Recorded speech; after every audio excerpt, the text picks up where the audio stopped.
Meanwhile, former President Trump held a rally in Erie, Pennsylvania last night for the first time since more charges were filed against him this week in a federal case.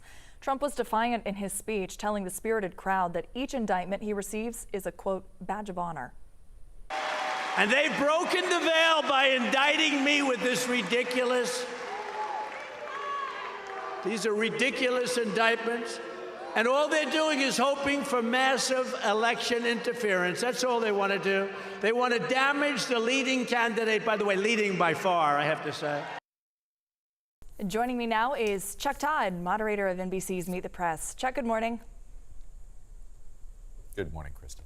Former President Donald Trump could be in more legal trouble at the federal level.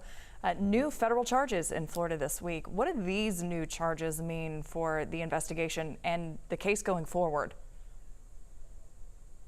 Legally, they're pretty alarming charges if you're the former president, because the two additional charges, one indicates that there are more people cooperating with the federal government because they couldn't bring these charges when they issued the original indictment.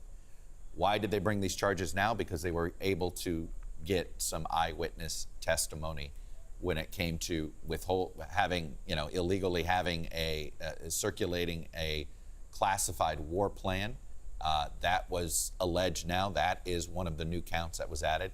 And then trying to conspire with employees at Mar-a-Lago to erase security tape footage.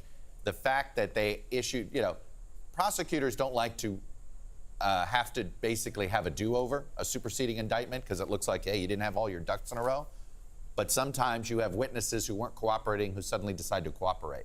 And that's why if you're the former president, the fact that you have new people that at one time were on your side and are now working for the government, that's got to be troublesome to you legally. And just this week, barricades were put up here outside the Fulton County Courthouse here in Georgia. We're expecting to find out in the next few weeks if the former president will face any charges in the 2020 election investigation here in Atlanta. How could all of this affect his campaign in his 2024 run for president? Well, we're actually going to feature a calendar today. It's going to showcase essentially the first 6 months of 2024, where you're going to see the political calendar and his legal calendar all in one place, and they really have become intertwined.